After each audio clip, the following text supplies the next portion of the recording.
Welcome back. Climate activist Greta Thunberg was arrested during a coal protest in western Germany. She was one of hundreds of protesters who traveled to the area to demonstrate against the expansion of a coal mine.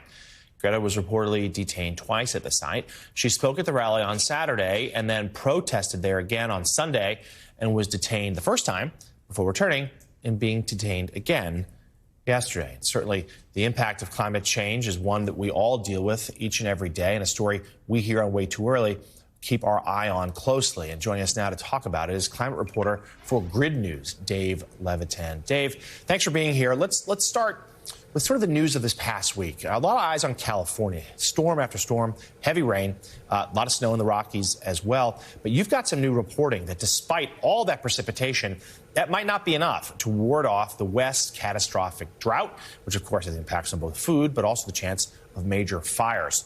Walk us through what might happen without significant intervention out there.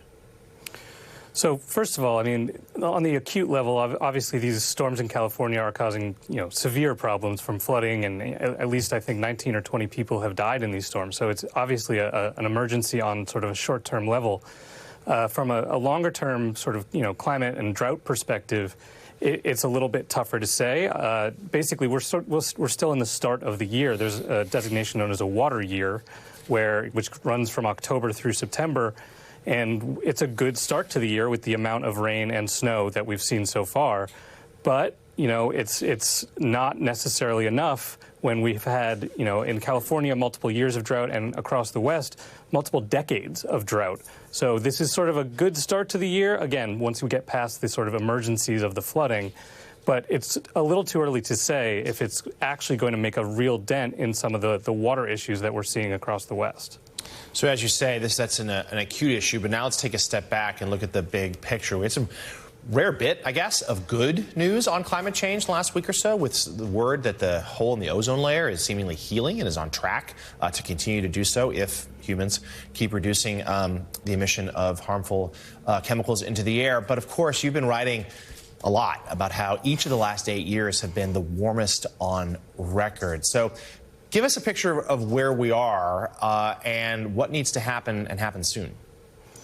Yeah, so last week, both NOAA and NASA released their annual reports on the previous year's global average temperatures. And they basically agreed more or less that 2022 was either the 5th or 6th warmest year on record.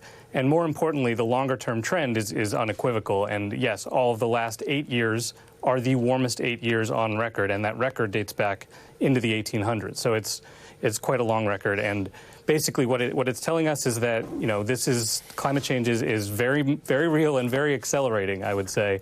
And especially because the last couple of years have been featured what's known as a La Nina effect off the Pacific Ocean, which acts to cool the globe, actually. So we're seeing these warm years even in conditions that should be conducive to cooling.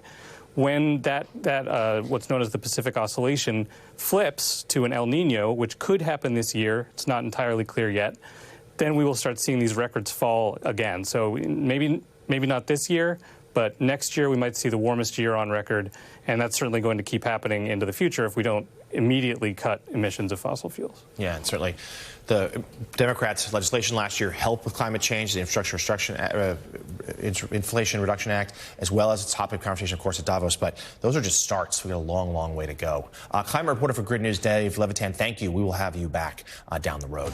Up next, Republicans award Congressman George Santos with seats on 2 House committees despite mounting controversy.